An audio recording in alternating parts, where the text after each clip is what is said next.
G'day everyone, welcome to Ruin Hammer, and thanks for joining us tonight, where we talk all things One New Zealand Warriors. This is season 4 of the show, and guys, there is no need to adjust your screens. You haven't tuned into the wrong channel. Hammer has been in the wars lately. Brad and I were just discussing that off screen. Last week he came down with a bad throat infection, so that's kind of a crucial component that you need when you are doing a podcast. And this week, he has made the grueling trip to the dentist. So joining me tonight is our great mate, host of The Standoff on NZ Sports Radio, Brad Inger. Great to have you here, mate. How's things going? All good? Yeah, going great. A bit like the Warriors with SJ going down last week. I'm going to do my best to fill in for Hammer tonight, but yeah, going good. Over the emotions that I had from the Panthers loss, and I'm looking forward to the Saturday's game at Mount Smart. Yes, mate, it is going to be absolutely massive.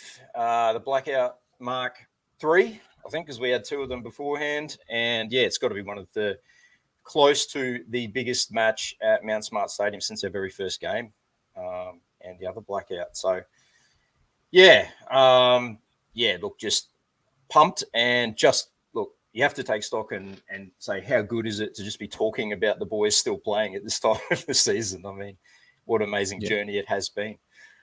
Just some housekeeping stuff before we get into it. Before we get into tonight's discussion, if you haven't done so already, to subscribe to our YouTube channel to show your support of the streaming content we create.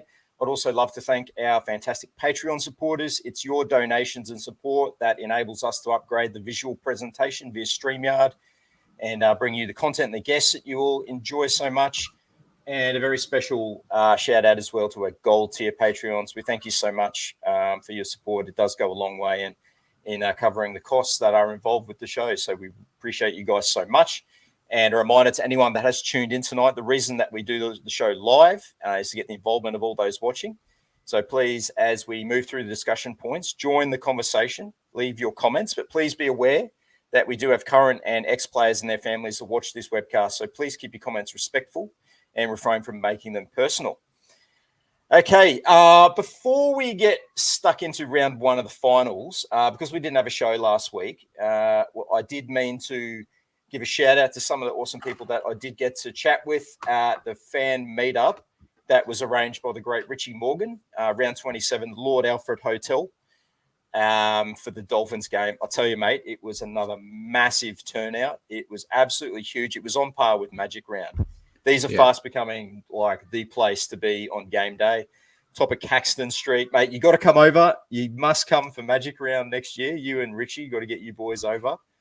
Yeah, we're in a financial crisis right now, mate. You know. I know, but well, let's put it out there. Anyone who wants to sponsor the boys, get them over here.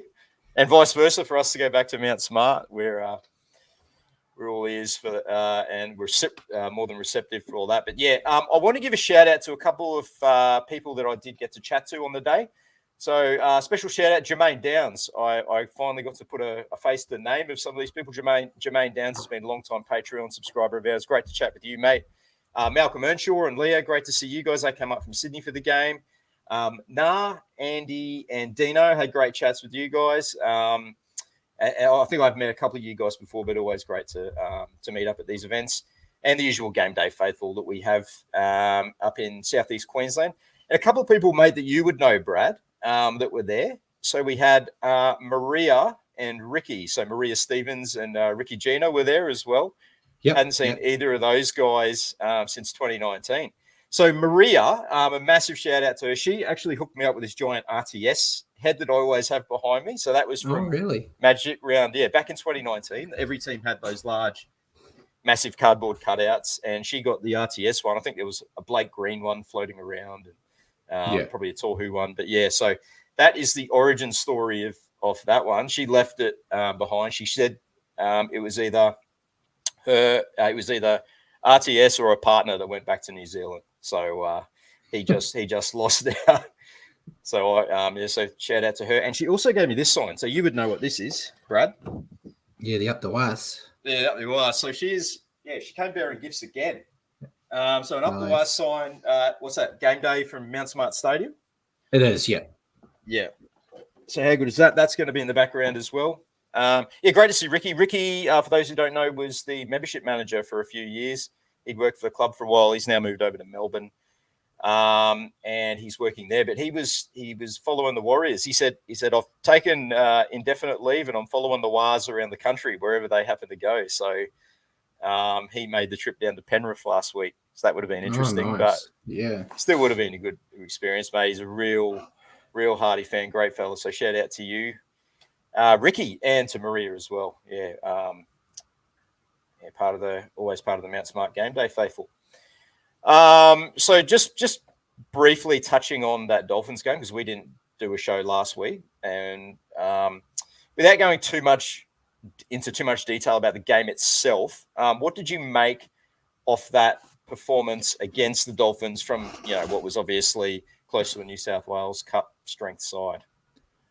Yeah, it kind of, I've seen a lot of people say, like, you get what you deserve kind of thing. It was kind of what you expected. I think I was telling you, Rue, and Richie during the game, it was Father's Day weekend, so I flew down to Palmerston North where my dad is, and he's not into league.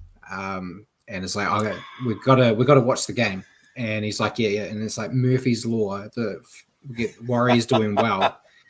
The one game he gets to watch, we've got all the ring-ins in and we get smashed. 10 minutes into the game, he walked out and left me alone to watch it. But it was kind of what I expected. The Dolphins, they had a great start to the season, kind of started to wane a little bit, but there was no way they weren't going to be giving it everything they had in that last home game. So you knew they were going to be up for it. And I went in a little bit confident, thinking even our second strings might do the job, but no. But and resting the players didn't seem to work since the main one got injured anyway.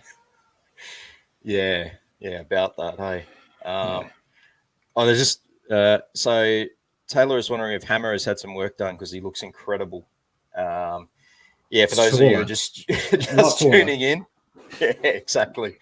Hammer has done himself a bit of a mischief. He's been to the dentist today, so a little bit hard to talk. And last week as well, he had a throat infection. So the show goes on, and the next best option, the next cab off the rank, man who's always ready, Brad Egger, joins us tonight. So yeah. Don't know if that's a compliment. I think it just means I have no life. So. No. We bring in the big guns. Yeah. You're the Ronnie Volkman to the SJ. Yeah. Should we say that? Yeah, I guess so. Yeah.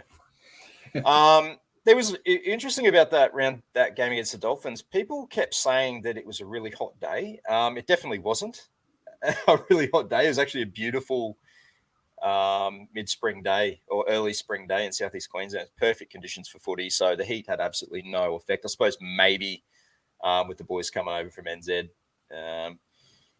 it's always cold over here.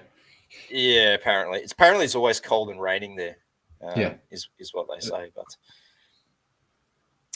perfect day, perfect conditions for footy. It looked a bit like what it was, a second string side playing a first grade side.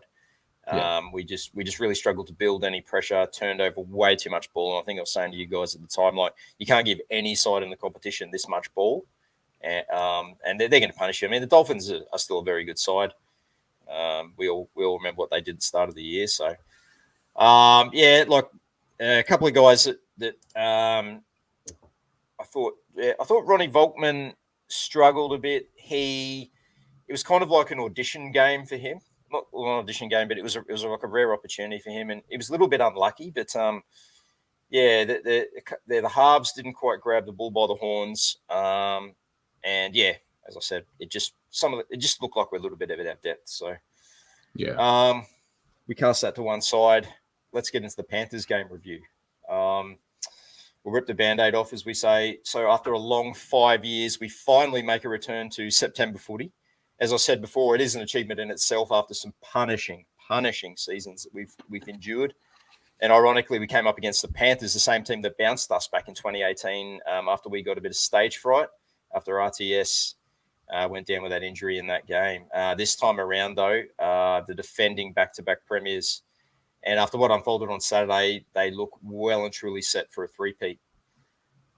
Panthers 32 points came from Saruva with a double, To'o, Martin and Cleary. Cleary 6 from 6, and the Warriors points, Egan with the try and Pompey with a goal. And we discussed in our group chat during the week, we needed a fast start and we would have a pretty good idea of the result after the opening 15 to 20 minutes of that game. And that was definitely the case. Mate, what went wrong? Well, they got a harsh lesson in finals footy, that's for sure. I think we said it last night on our show. The Panthers played near perfect football. And the Warriors didn't have an answer for that. They had a few positives with their defense. I thought the defense looked quite good, despite letting all those tries in. Most of those tries came off the back of errors, and that was the biggest issue for me.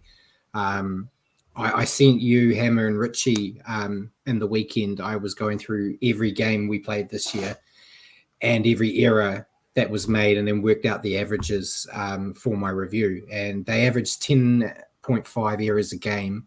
And the last time we got single digits was 6 errors against the Sharks that long ago. But then since that, they've basically been hitting 11, 12, and 14. And they got 14 in this game. And giving a team like the Panthers 14 free sets, you're not winning. And I've been saying that in my reviews, that they've been getting away with making 14 errors playing the bottom 8 sides coming into finals. But once you hit finals, if you keep doing that, you're looking at an early exit. So, as long as they show respect for the ball this week, I'm confident. Yeah, it's a completely different ball game. And, the top sides, like, Penrith and Brisbane, really sort of look to be coming into their own. So, like we fell behind early, exactly what we said we didn't need to happen. Our attack was quite clunky and unthreatening, and as you would expect with your main playmaker out. One thing about the first half, we did defend okay considering, but we did absolutely look buggered. We needed halftime exactly when it came. 20-0 was probably actually not too bad of a result considering the pressure that we were under, or the pressure that we put ourselves under, with a couple of bad errors coming off our line. The boys just looked gassed, but they showed a bit of ticker, a bit of heart, and a bit of they showed what's the word I'm looking for? A bit of grit in defense as well. Halftime couldn't come quickly enough. 20-0, so not too bad. What did you think of a couple of the tries? Somewhat controversial. What was your thoughts on the To'o try? I'm okay with them giving it a try, but I know if it was the Warriors doing that, they would have taken it away. I'm fine with it.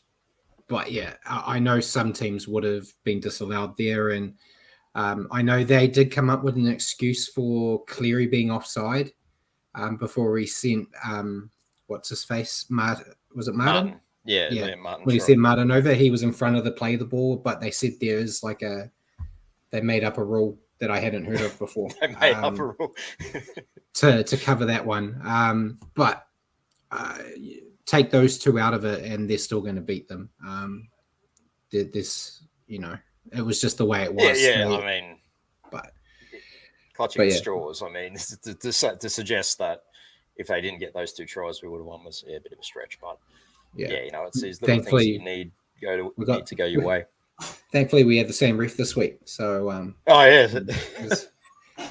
Adam G is an intense man, I'll tell you. I went over for a game at Mount Smart in 2017. We won the competition from the Gold Coast event. And me and my lovely wife were over there. And we got to do the coin toss out in the middle with RTS and Jared Croker. And Adam G was the referee. And so they gave me the coin to toss it. And he comes over and he goes, "Now, don't touch it. Just let it fall to the ground and step backwards," like talking to me like I was a player or something. I'm like, sweet, mate. So he's an intense man, but I suppose you got to be a referee. I guess so. So a bit of discussion in the second half. I mean, it was obviously no secret that we needed to come out and score first. We did that.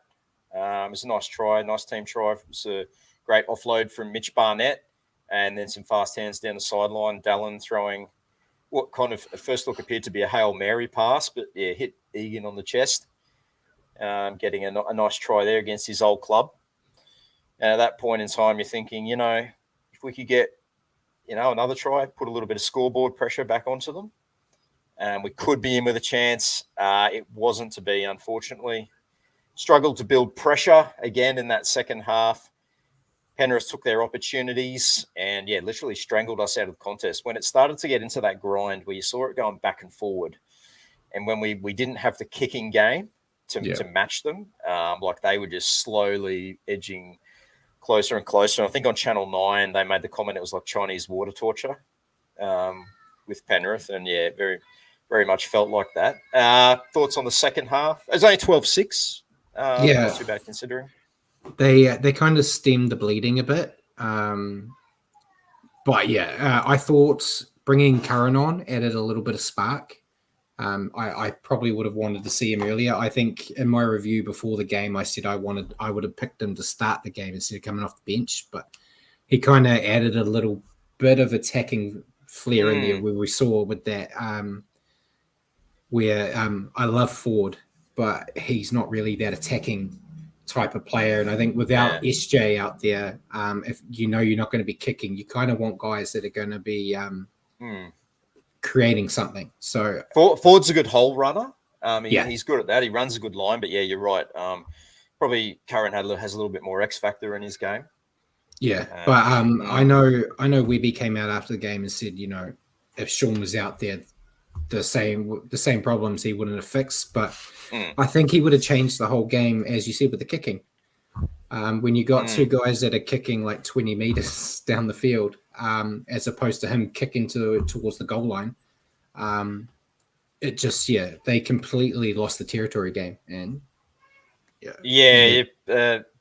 D Walks, the poor bugger. I just felt for him having to put in those kicks, and it reminded me a little bit of myself when you're playing foursome backs. And you're just trying to absolutely cane the ball, but it just goes nowhere. And it's not his fault. That's not usually his game. And it was fairly obvious that was going to be a weakness. And it did show up like dogs balls. But you're right. SJ could have created a bit more pressure with his kicking game, kicking to the corners. We didn't really get any repeat sets either. But we didn't build enough. We didn't build enough pressure. Didn't have enough sustained pressure. On their line. So. And we got the final score that we got. It was what it was, and I think if we didn't have that free hit, would have been a little bit more disappointed. But the focus then obviously shifts to this week's game. But before we do that, let's look at some of the stats. So we had 43% possession. We had 72% completion rate to the Panthers, 82%. 1,322 run meters compared to the Panthers, 1,878. So there you go. And post-contact meters similar, 353 to their 481.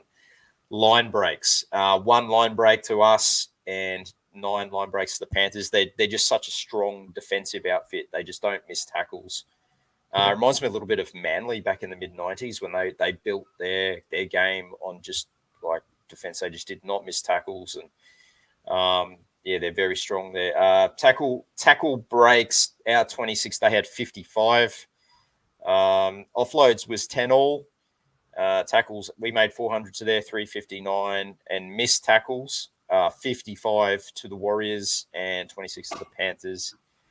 And this was another interesting one. Kick defusals, only 45% for the Warriors and 100% for the Panthers. A couple of crucial errors there. Montoya put one down, and we unfortunately set the tone for the rest of that game. Some individual stats. Chans, 24 runs, 175 meters, 36 post-contact meters, 5 tackle breaks. He just keeps on producing. Although, right before halftime, he looked absolutely buggered when he kind of intercepted that pass or the kick went straight to him and he knocked it on. And yeah, it was just one of those games, wasn't it? DWZ, 19 runs, 150 meters, 32 post contact meters, 8 tackle breaks, a line break, and a try assist. So he was probably one of our best out there. AFB for your boys, the props. AFB just the 59 minutes this week, 15 runs, 133 meters, 54 post contact meters, 1 tackle break, 2 offloads, and 27 tackles. Your thoughts on him? He was quite well contained by the Panthers. I think Samoa Metalhead just put a comment in about it saying like he got dominated in that game. I think the biggest mistake there was he got into a verbal battle with Leota, and I think it threw him off his game. He rather than sticking with the game plan, he kind of went off script a little bit, and it's not a bad team to get dominated by. It's not like he was up against some slubs, but the Warriors play a lot better when he is, controlling that middle. So hopefully we see a return to that this week. But it was good to see him get a little bit of a rest this time instead of having to play 70 odd minutes to freshen him up for this week. So and disappointing, but that's still good stats. Oh yeah, like that's very good numbers. Absolutely. It's just like the context of the game. And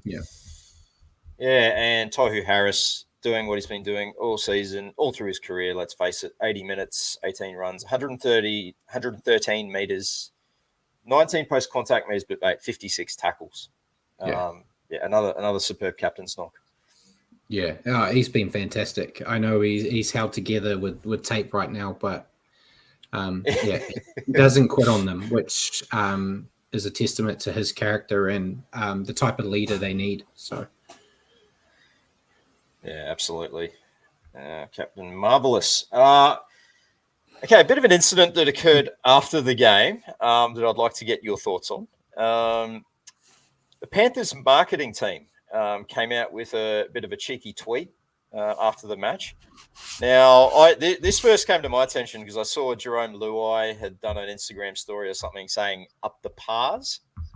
I was like, oh, here we go. It's bloody Jerome Luai up to his old tricks, being an absolute troll, as he always is. Just can't help himself. And I mentioned it, I think, to you, and you alerted me to that tweet of, what was it, the Panthers celebrating in the sheds, and they'd remixed their own version of, our good mate Gerard Cronin's Up the Wars to the tune of the old OMC How Bizarre song. I'm sure you've all heard it. They've done their own little version of that. What were your thoughts on that? Because they went ahead and they eventually deleted the tweet and issued an apology to Cam George and the club. Thoughts on that? Yeah, so I did more diving on it. Their media team didn't create it. It was a Panthers fan, and then they used it and shared it. So a bit like Cronin making it for the Warriors, a Panthers fan did like a parody of it. Okay. With that, I'm fine with a fan doing it. It rubbed me the wrong way that the media team took it and like shared it. I wasn't offended, but I'm just looking at it like we all talk about the Panthers and like they're a hard team to like. Oh, yeah. And it feels like every week they do something to add to that, which to their credit, they don't need people to like them. They want to win. Would you rather win all the grand final every year or not win and be liked by everyone? But yeah, I thought it was a bad take, but I wasn't offended. But I'm biased because I'm a Warriors fan. I was like, I don't want to see them doing that. Where they beat us without our best player, and they're acting like they're on top of the world. So that is what it is. When we beat them in the grand final, it'll be that much better. So exactly, good call. Look, that gives a little bit more context for me. That it was another fan-made parody song, and if anything, it's imitation is the form of flattery. But yeah, as you were saying, like I was under the impression that they'd gone out of their way to like basically take the piss out of this whole up the Wars movement, something that's brought so much positivity to the game, especially to us long-suffering Warriors fans, something we're all on board with and all getting behind. And it's just, like, as you said, the Panthers up to their old tricks. Like, they're historically, they got so much form on the board. They're just terrible winners.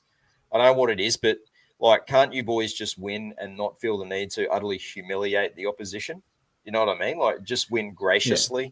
They did it when they won, when they beat Souths in 21. They were coming out mocking the glory to South Sydney. And then last year they kept going on about Paramount. Like, I don't know, like, just enjoy your win, boys, you know? Like, you don't have to completely destroy the opposition. Like, it's just some immature nonsense as far as I'm concerned. And it kind of, I was talking to Hammer about this during the week, and he was just saying it just reeks of a bunch of guys that have come through the lower grades, not used to losing, they've never really lost, and they've just become sort of bad winners. Because I wouldn't mind it as much if they took losing the right way. Like you saw with Luai when in Origin, you know, he threw his toys and had to go at fans, you know, when they lost. Us idiots having to go to work tomorrow. Yeah. So if they showed a bit more humility when they lost, you know, I'd probably let them go both ways. But you can't be a sore loser and a sore winner at the same time. Pick your lane. Dish it out. You got to take it. But yeah, it is what it is. The young guys. We'll just have to deal with it until someone can start beating them. We have to put up with it. Youth of today. Yeah. There's a cloud up there that I'm shouting at. But yeah, damn social media. Until someone beats them and shuts them up, we just have to put up with it. Really, unfortunately. But that's the thing, is if it'd been from any other team, I probably wouldn't have cared so much. But just because it came from Penrith, and then I saw the whole Luai thing, and it just sort of wound me up a little bit. I've calmed down now, and a few comments saying, it was, if anything, it was just like, at least get your own material. It's a bit of flattery that a really creative piece of content that Gerard came up with. Really catchy song. How good has it been? Like, it's getting a run everywhere on social media, on all different podcasts and everything. So it's been fantastic, and may the Up the Wars movement continue. Interesting question that's come through on the chat from your good friend, Mr. Sterling. God. Red pill, Warriors lose to Knights, but Knights flog Broncos. Or blue pill, Warriors beat Knights, but get flogged by the Broncos. Which one are you taking? Blue pill. I don't want to go to the finals game at Mount Smart on Saturday and watch a loss. I really don't want to.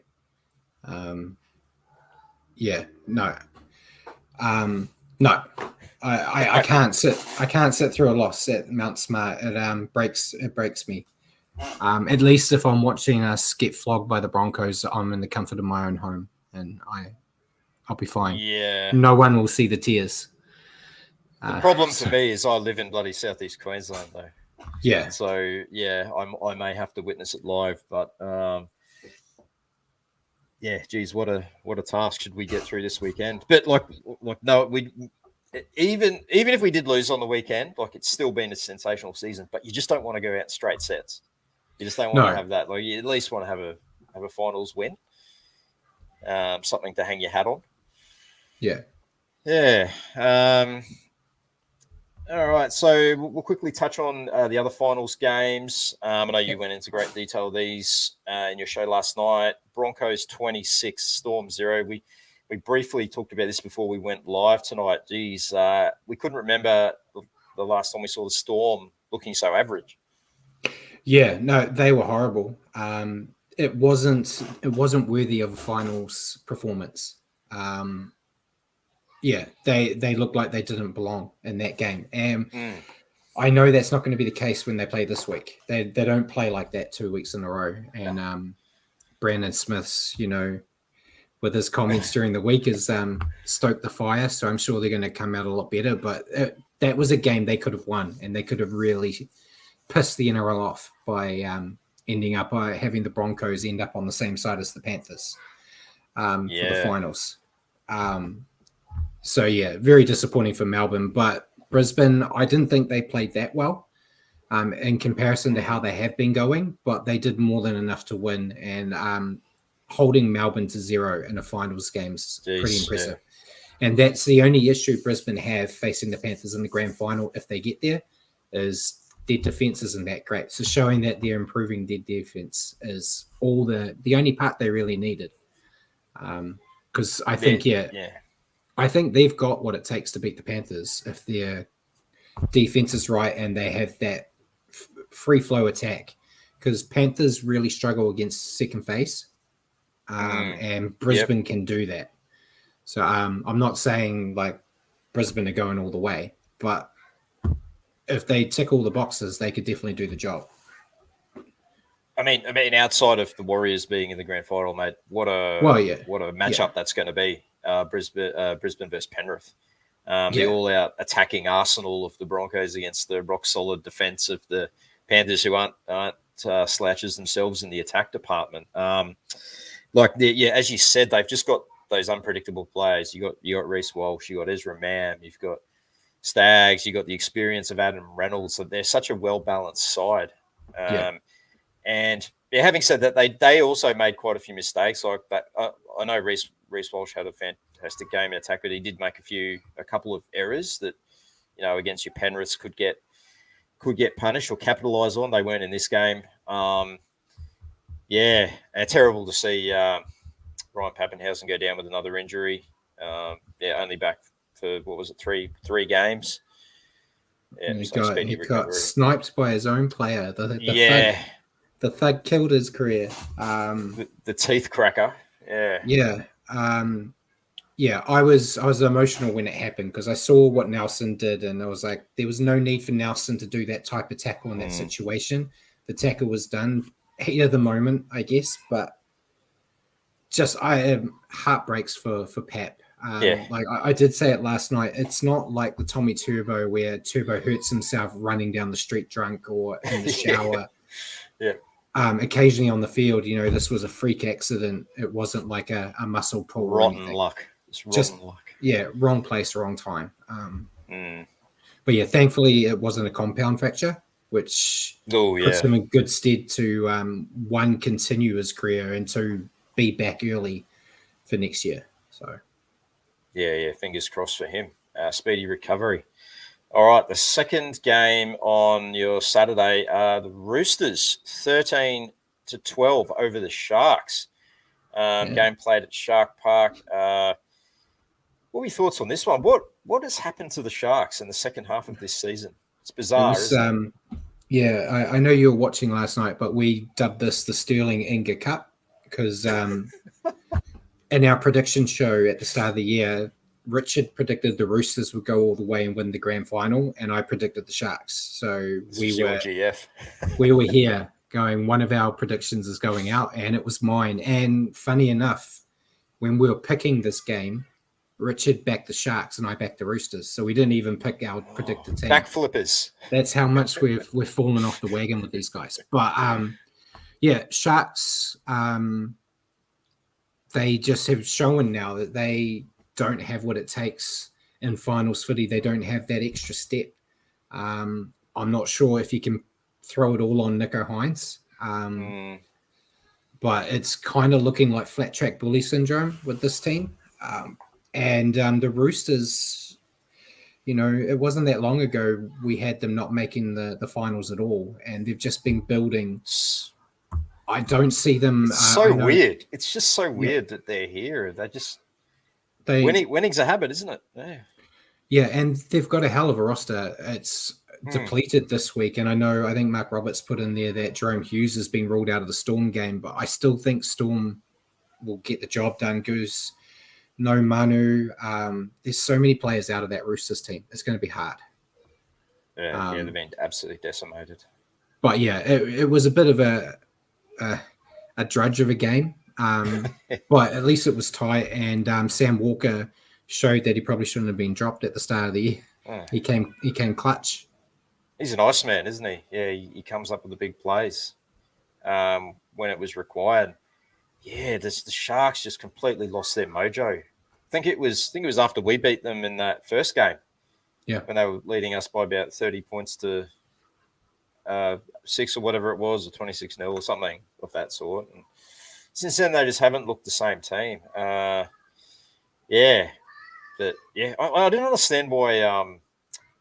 So Nico Hines usually kicks goal for them, but they had Trendle kicking goal, and he dead set sprayed one from next to the sticks. Missed a couple of kicks that were crucial in a tight game, and then after that, the Sharks just couldn't come up with the big play, and the Roosters just stuck with them and scored when they had the opportunity. Yeah, and that's what finals is all about, which we'll see in the next game. But when you get an opportunity, you take it. So you have to in finals. I'd say a tough lesson for the Sharks, but they didn't learn from last year, so who knows? No, they really didn't. They did almost the exact same thing. They went out straight sets last year. So they were second, weren't they? Had that second or third? Second or third, because I know Cowboys were fourth. So they lost the Cowboys, and then they went down the week after. So, we'll see what happens with them. Bit of work for them to do in the off season. And what about the next game? To wrap up the weekend, we had a bit of a vested, all us Warriors fans, I think, had a bit of a vested interest in this one. The Knights prevailing 30-28 over the Raiders. What a game this was. This was absolutely fantastic.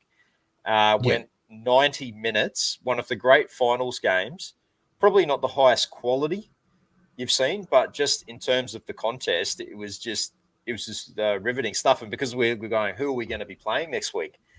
And I don't mind telling you, it didn't hurt that we were sort of saying, well, it's already gone into extra time. These two teams have beat each other up. We play whoever wins it. Number of injuries picked up as well by the Knights, Jackson Hastings. So how'd you see this one? How'd you enjoy this one? Yeah, it was the game of the weekend for me. I was death riding it because we knew we were playing the winners. And when the Raiders shot out to that lead, I was texting you guys and I was like, yeah, that's right. Go Raiders. It's like Raiders look a lot more appealing for a home final for us, especially with what we've done to the Raiders 2 times this year. You had that mental edge. You've beaten them twice at home and away. But the Knights, we're 1-1. It's like the Knights are on a roll. But like I think you said, at halftime, the Knights are still, it's not looking great right now, but second half they can come back, and then Jack was a bit hungry and had a nibble, and that's where the game changed.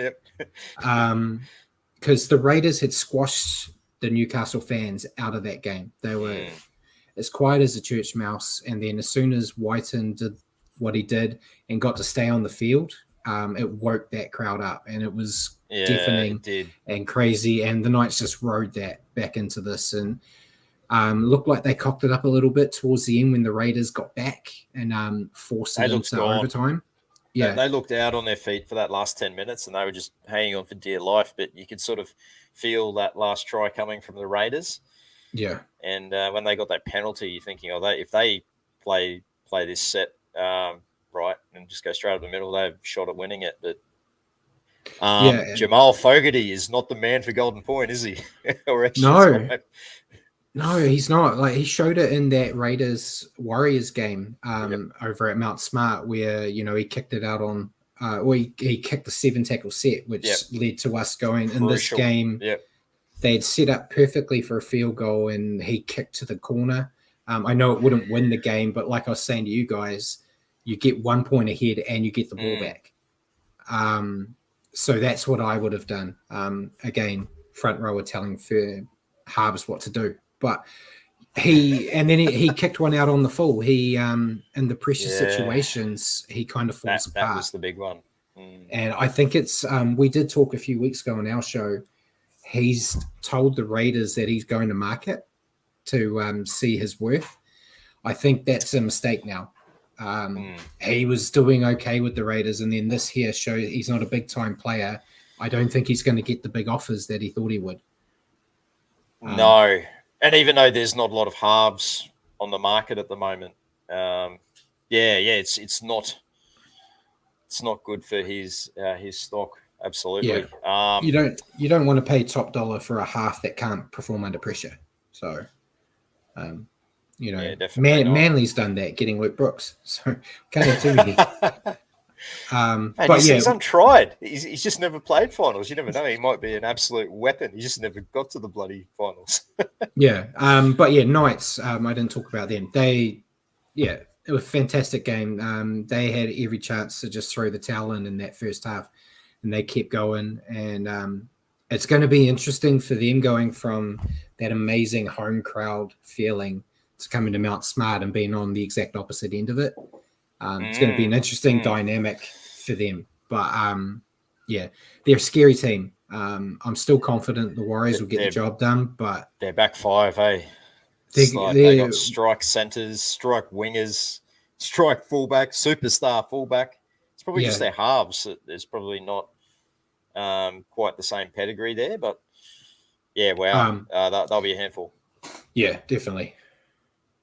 There's a nice question for you there. From Taylor. Sorry, I'm interrupting. He said, we all know that I'm an amazing prop forward, but what about you? What position did you play, Roo? I'm glad you brought this up, Taylor. I was about to say to you, I'm actually an ex-front rower as well. Best players are. Yeah, exactly. Although, wait until you give me too many raps, because I played one season of under 14s rugby league at the mighty Redlands Parakeets. We were the Redlands Lorikeets back then, and then they changed it to Parakeets because I think that sounded a bit tougher, so I'd never played rugby league before, but I just decided I wanted to play, and I joined a team and a competition where everyone had been playing since like under sixes. I'd never played. I didn't even really know how to tackle. So there you go. I was a front rower that couldn't tackle and was too scared to run the ball up because we were playing against blokes that dead set had beards like you, long hair. I remember there was some scary games going out to places like Sunnybank and Logan and sort of Burpengary and these areas around sort of Brisbane there, and there's some big boys. And I only played the one season, but I'd like to think I took a lot away from that when I played park footy with my mates. I had a bit more mongrel, a bit more of the prop that probably you were. But I was a front rower, second rower, lock. So anywhere, because I've always been a fairly big build as well. So I was definitely a forward. Western Nala. Okay, I can't remember if we played. We played against played at Purtell Park. We played the West Panthers. We played. I can't even remember. We played a heap of teams. They were all scary, mate. Slacks Creek. They had some huge guys. Brighton. They had a guy that looked just like Wendell Saylor in our age division, and he had a step just like Wendell. I'm like, is this guy really 14? It's just it's step around the whole team. Cannon Hill, they had some huge boys as well. So it's a good learning curve. But I'm in I guess I'm in the front rowers club as well. So there you go. Hammer was more of a centre and winger, I think. But I think he was saying to us the other day he ended up in the forwards. As he got older, he moved closer, which is what happens. The old ones move in, or the big ones that aren't very good start there, which is how I was. But it's a hard game. Like when I gave up the Ghosts, I'd come back in. I dropped a lot of weight. It was like, I'm fit for the first time in my life. I'm going to go play again. And I jumped in, and I was playing with some young guy called Peter Hiku, was one of the hardest in our team. And I was competing in the front row with a guy called Liggy Sow. And he was beating me. And these young kids that were they were going to the gym in the morning, going to school, going to the gym after school, coming to training, and then going to the gym session again at the end. And I was going to work, coming to training, and never thinking of the gym. And it's like, it ain't for me anymore. I'm just going to go watch the Warriors instead. So I quietly. This is a younger man's game. And I wasn't good enough to begin with. So it was like. You had the mongrel, though, I'm sure. Were you a bit of a? Would you say you're a bit of a Toddy Payton style prop, a halfback trapped in a front rower's body? Did you have that skill, or you just? No, I would tell you I did. I had an offload. That was it. Richie might talk in there. I could offload, and I could fight dirty if I had to. The dirtiness was more when I was in rugby union, to be fair, because I was playing in the country and they were smaller. You don't want to try to be that dirty player in South Auckland when you're usually the only white prop in the competition. So, but yeah, it's much more enjoyable to watch it and not feel like you're going to die because of all the pain. Oh yeah. Where did Richie play? What position was Richie? Well, he played Union, and I'm sure he might still be here, but I think he was always Richie? like Don't be humble. I think he was like a second 5. So yeah, like a 5'8". He had a passing game, a kicking game, bit of finesse. He would say so. I never got to watch him play, so I think he'd do right. He must be all right. But there you go. So it's you and me in the front. Hammer in the Warriors Brains Trust group. It's you and me up front, and then Hammer and Richie out in the backs. So yeah, there we go. Well, mate, let's move on to this week's game. As we said, absolute. I was a second 5 days confirmed. Yeah. It. See, I did know. I do listen to him. There you go. Massive game at Fortress Mount Smart Go Media Stadium, whatever you want to call it, Ericsson Stadium. A showdown elimination final against the Red Hot Knights. They've won 10 in a row. The law of averages does say, though, that they have to lose eventually. So why not this week? The Red Hot Knights, as I said, Brad, can you take us through the team that Webby has named? Yeah, sure. So at fullback, we've got Chance Nickel Klugster. On the wings, we've got Dylan Watani-Zizniak and Marcelo Montoya. Centres, we've got Berry and Pompey.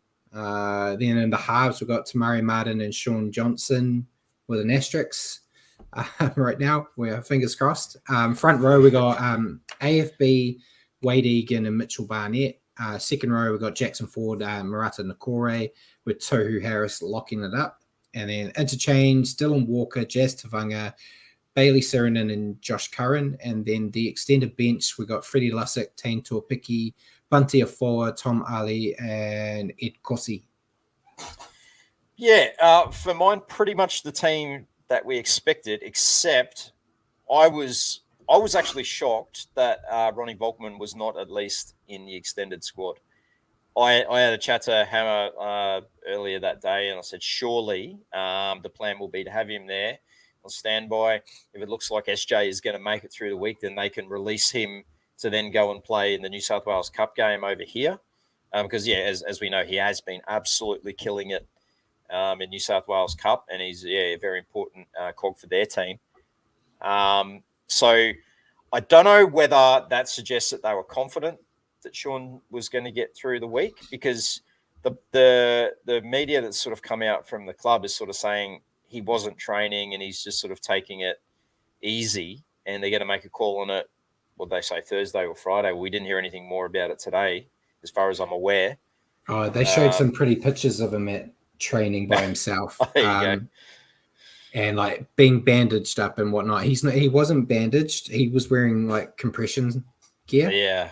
Socks. Which still is like the same as getting bandaged up, but it wasn't as dramatic as they made it sound. I'm confident Sean's playing because Webby even said last week if that was an elimination game, Sean would have played against the Panthers. So if he would have come out and played then, I don't see why he wouldn't this time. Do or die, like it's all on the line. And what player's not going to go out there in a do or die situation? I think it's only if he can't kick, they won't play him. Because that's kind of what they need out of him is his kicking game. So if he tomorrow, I think they got captain's run tomorrow. I think they said they were giving him until captain's run to tick some boxes, but I'm pretty confident that he'll be playing. But I don't know if he isn't. Webby did kind of say he was confident in the Walker TMM halves pairing, which was so fantastic to watch last week. I think with what they've got on that extended bench, I would be tempted to bring Tane in somewhere.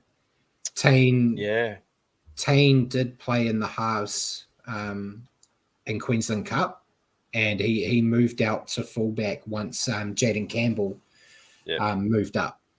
And yeah, Mark Roberts just said he did pass a fitness test on Tuesday. Yeah, I think he's fine. I just think they're giving him as much time to make sure, but I think he's playing. But yeah, Tua Picky, I think I don't know how his kicking game is, but he's got that attacking spark. And no disrespect to Newcastle, but we're not facing the Panthers this week. We're playing Newcastle without their halfback as well. Without their halfback, yes, absolutely. So they got Adam Clune filling in there at halfback, who has done a pretty good job, it must be said, when he has filled in this year. He's a better like for like than what Dylan Walker is. So yes, that's a good point. I agree with what you're saying about Tane. I actually was chatting to his mum at the event before the Dolphins game, and she was saying that yes, he has played a little bit of 5'8", played a bit of 5'8" before he shifted to fullback, like you said. He's been killing it at fullback. She also did mention that he has signed on to the club for another couple of years, which was awesome to hear. It's great to have someone like that as a straight up backup fullback, out and out fullback. He's done so well. Every time he was called in, like against the Titans, he was fantastic.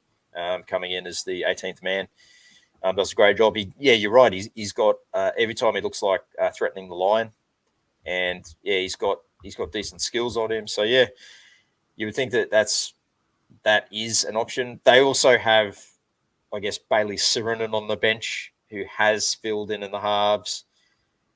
As Mark Roberts said, we've got Egan as well. Egan, he played a bit of half. He played a bit of 5'8" last year, didn't he? He did.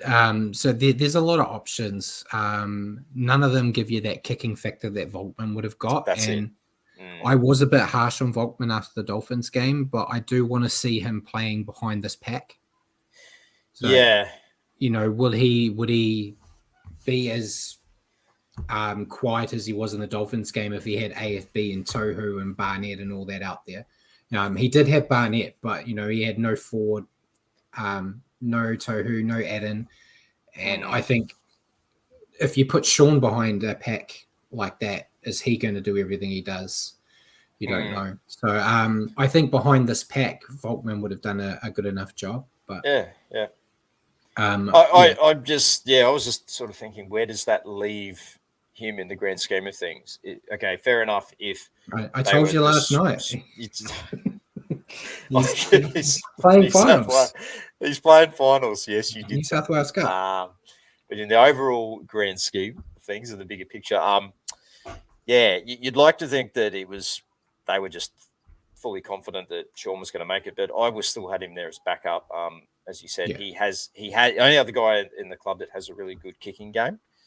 Even though he didn't quite, he had moments in that Dolphins game where he almost nailed a 40-20, but it was just like, it's a game of inches, isn't it? And he puts it out in the full. And two kicks that almost sort of sat up in the goal area just trickled dead. So he was quite unlucky in that game. But he's could have been his moment coming in and starring in front of a packed house at Mount Smart Stadium. But hopefully, as we said, as all you guys are saying in the comments, fingers, toes, and everything else crossed at SJ.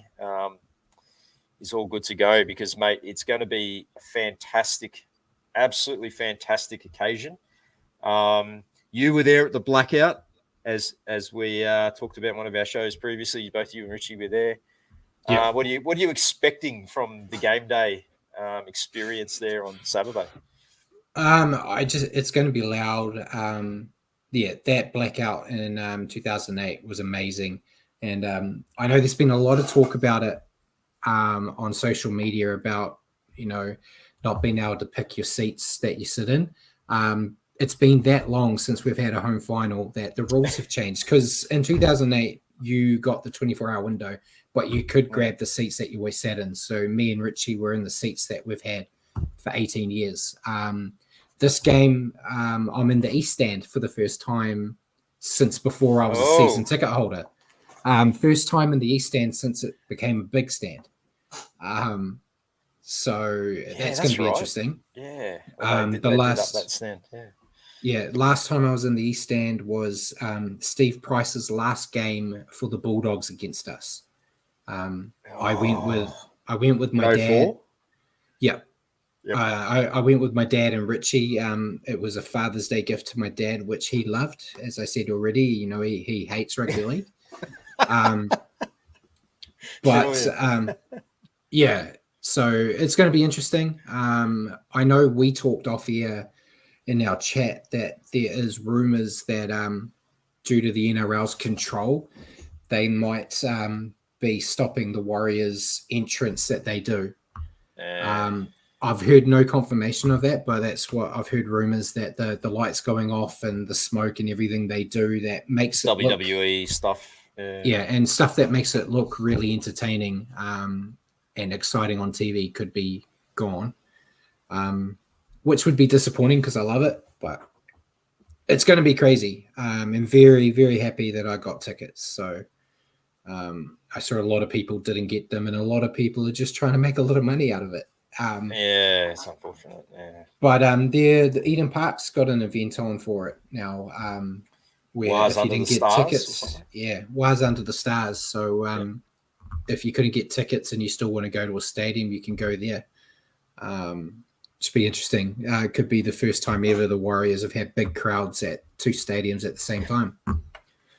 So isn't that a turn up for the books? Like you got a World Cup on, Rugby Union World Cup on, and everyone's just up the wires. How good? Yeah. I was probably, I've been to Mount Smart about 5 times, and probably the biggest game I went there was the Simon Mannering's 300th game. Yeah. Which was also a sellout. But mate, what I wouldn't give to be able to be there on Saturday or experience that atmosphere. Like as I said, obviously I wasn't there for the blackout, but even watching that on TV, and even when I go back and watch the highlights from us, that crowd was just insane. Yeah, it just went off, and hopefully we can put on a show like we did that night. Yeah, I hope so. It was the best Warriors game I've been to live, that 2008 one. So, yeah, I'm really hoping this one passes that, which I feel like it might, because we were kind of under the radar a bit more in the 2008. We had that upset in the first week against Melbourne. And it was a surprise home game, wasn't it? It was a surprise home game. That. Yeah, because we did the unthinkable.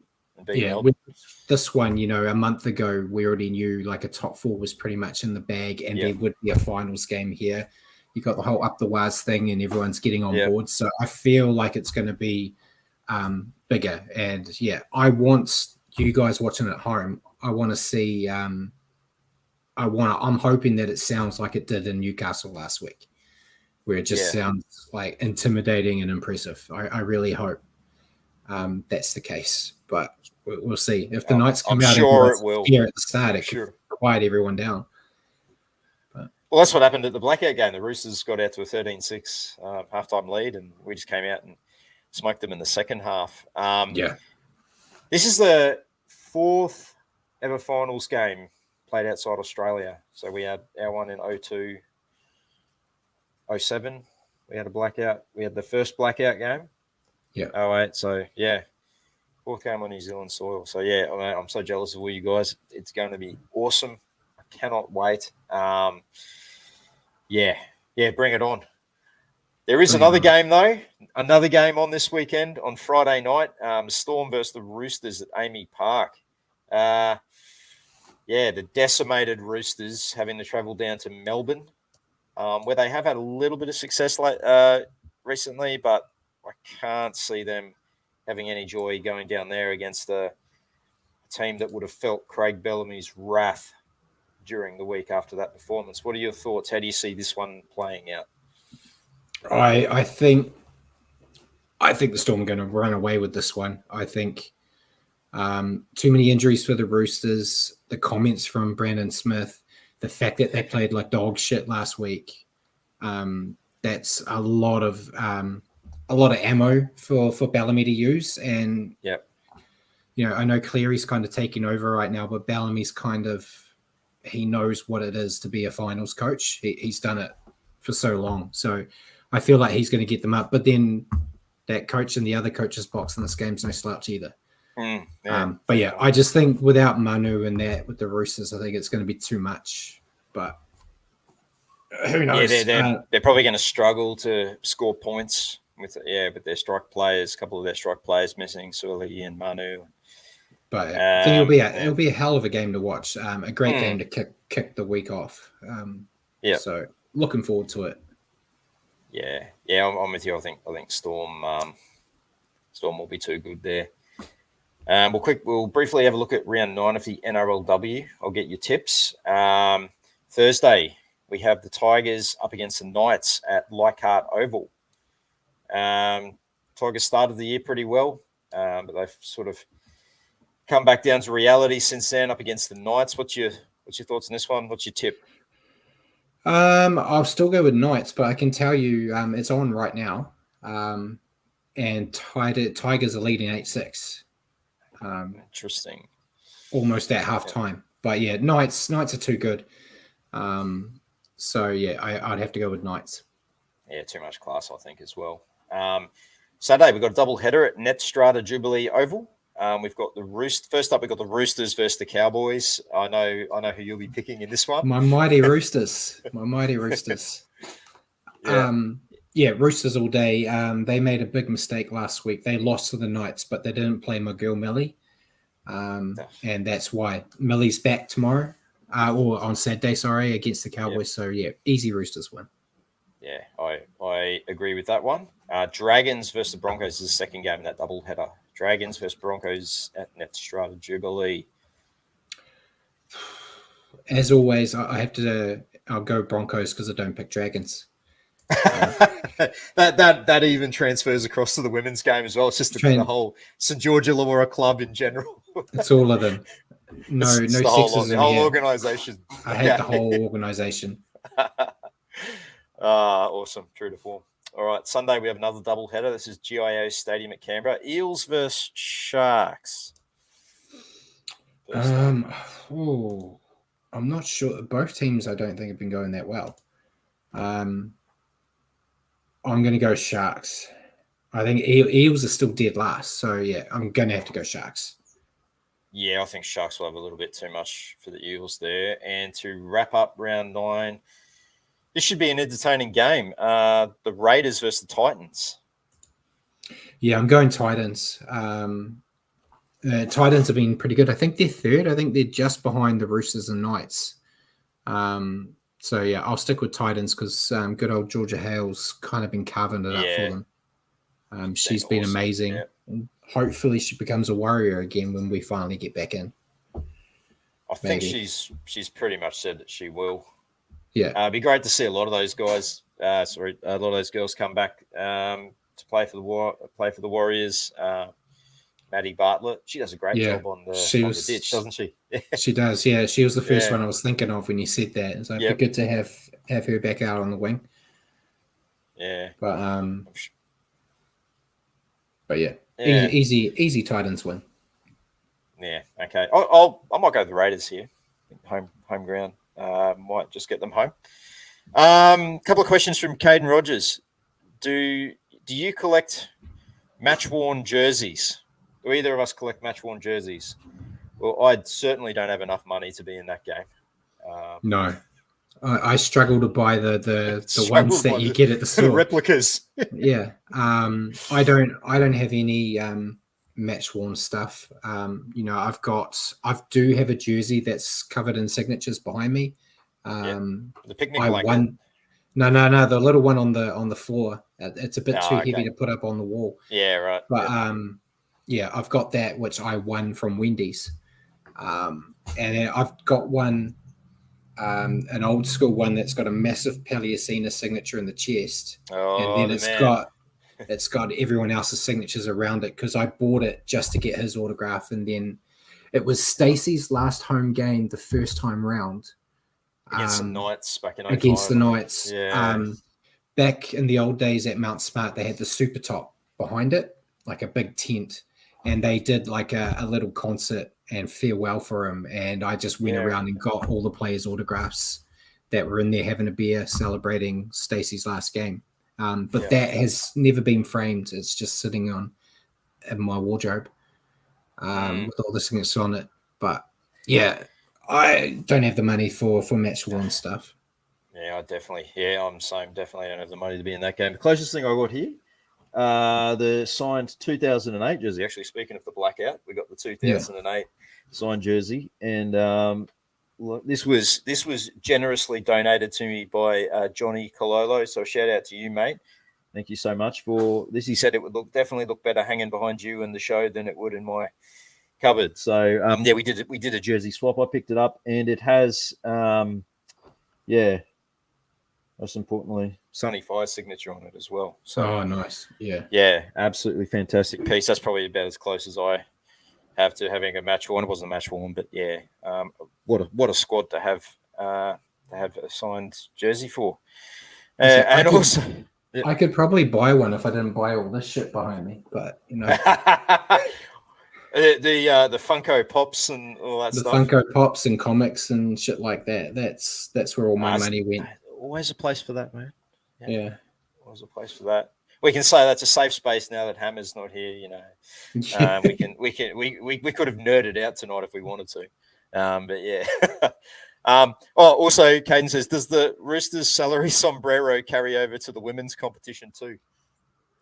They would have to. Looking at the team they got everyone, but it's real murky with the NRLW. I think it's going to get a bit clearer once more teams come into the fold and players now they can get multi-year deals, because at the moment it was one season deals, and like I think we'll cover it. I think you're going to talk later about the prediction show.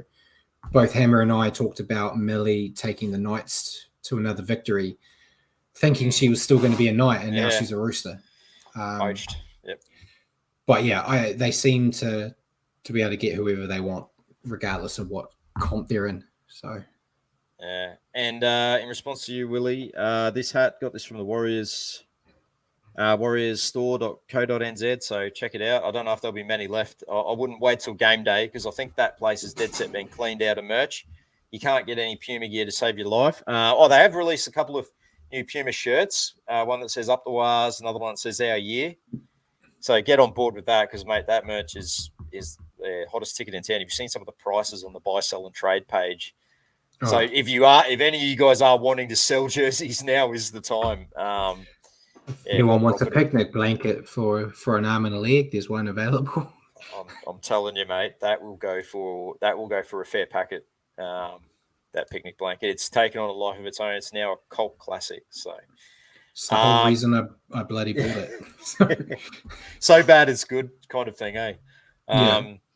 Jeez, these hats. They're charging $65 for that shit. Yeah. Sorry, I'm on their website now looking. You're having a look already. The Up the Wire shit. Yeah, I got one as well. Hey, if you remember, you 10% discount, so you get $6.50 off that. Yeah, these hats, they got them in a few different colors. I went for the wheat snapback. So yeah, grab them. They'll be hot commodity. I mean, they've been the official store has been sold out of gear for months. Yeah, gone with Puma. Puma no longer making the Warriors gear next year. They didn't do a large batch. So no, yeah, I'm saving my money for the Dynasty Sports stuff when it comes. Yeah, and as you and I have discussed, we're just hoping it's a bit more fan friendly sizes. I think it will be, because I think we did talk about it. I don't know if it was on air or off air. I went to the Thai store because Dynasty do theirs, and I looked at the measurements they had compared to the measurements Puma had, and I think for the same size, it was like 10 to 15 centimeters bigger. It's crazy for the exact same size. So I think it is going to be more participant size instead of athletes. Yeah, we're not all athlete cut. Us fans, all different shapes and sizes. So, looking forward to see what Dynasty come out with next year. It should be interesting because, as much as I love Puma as a brand, they have been a pretty big letdown the last couple of years in terms of stock and getting stocked even to the players. Last year they had big issues with that, and we had that terrible situation where we had the black jersey and the white shorts. Yeah. Oh, geez, that was an eyesore, and just completely ruined that wonderful heritage jersey that we had. Yeah, I think Dynasty goes with the brand of the Warriors too. It's like a Kiwi brand for a Kiwi team type thing as well. So yeah, and I'm sure they're gonna do well. I like some of the designs they've got for other clubs, both league and rugby union. They got some good designs. The supporter wear range is always pretty good. Like they always come up with good polos and training tees and shirts and shorts and that sort of thing. So yeah, it'll be interesting to see what they do come up with for us. Yeah. Well, don't forget, guys, our weekly live show. It is now moved to Thursday nights. No Thursday night footy anymore. So we'll be coming at you Thursday nights from 7:30 p.m. That is Queensland time. We're about to hit daylight savings, so then it'll all get thrown into chaos. So it'll be 7:30 Queensland, 8:30 New South Wales, and then 10:30 for you guys. Sorry, it's a bit of a late one for you guys over there, but that will happen when daylight saving kicks in. But for the moment, 7:30 Australian time, 9:30 New Zealand time. Next week we will be reviewing the Knights game and hopefully previewing a prelim final to be played against the Broncos at Suncorp. No better place to watch footy, in my opinion. So, and we'll be getting you back on very soon. Yourself and Richie will be back on very soon once the season's over. And I don't know if I'm looking forward to this, but we're going to be going back to our preseason predictions. That should be more than interesting, mate. Yeah, I know there's a howler that we're going to be ripping into you about. Because I'm the only guy that thought that, eh?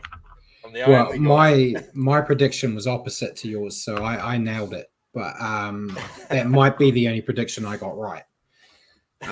Looking at what I put down, so yeah, it's going to be interesting seeing how bad we were with our predictions. But yeah, we'll see. That'll probably be after the grand final sometime.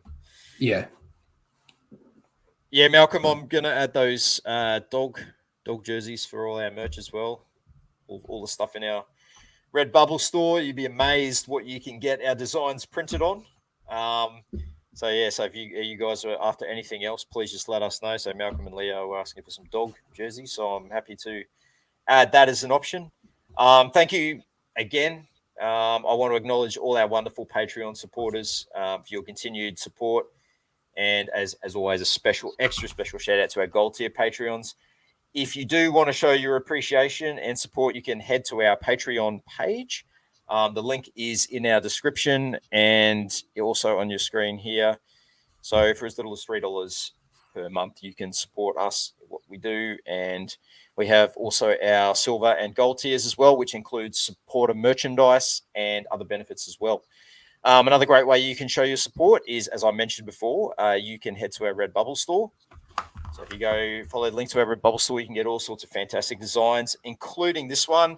This is the after the raging success of our Up the Waz shirt, I've got the Up Da Waz shirt, Volume 2, featuring some of our memorable moments from this season. We got the SJ try, the SJ field goal, Adam Fanua Blake saying what's all this fuss? Props score tries. And some other memorable moments. So jump in there, have a look. There's always some good deals going on Redbubble if you want to grab some merchandise, and that also goes a long way to helping us help support us and what we do. Once again, thank you to all you guys for watching and for tuning in on Facebook and YouTube. It's much appreciated. We can't do it without you guys watching, and that's it for tonight's show. And an extra special thank you to you, though, mate, for jumping on. Always a pleasure to have you on, mate. I know you're always up for a footy chat, which is awesome. Thank you for your giving up your time tonight and coming on and holding my hand through it without hammer. Yes, no worries. It's always good to see that I'm more committed to your show than Hammer is, but sometimes when you get to a certain stage in life, things just get a bit harder. So hopefully he's back on the mend for next week. But yeah, always great to jump on and have a chat anyway. So loved it. Yeah. Get well soon, mate. Get well soon, Hammer. Hope you're feeling a bit better after.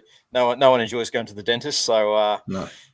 Hopefully you're back on board next week. And we'll be talking to you Brad through in the build up to the game. Enjoy the game, and up the wires. Up the wires indeed.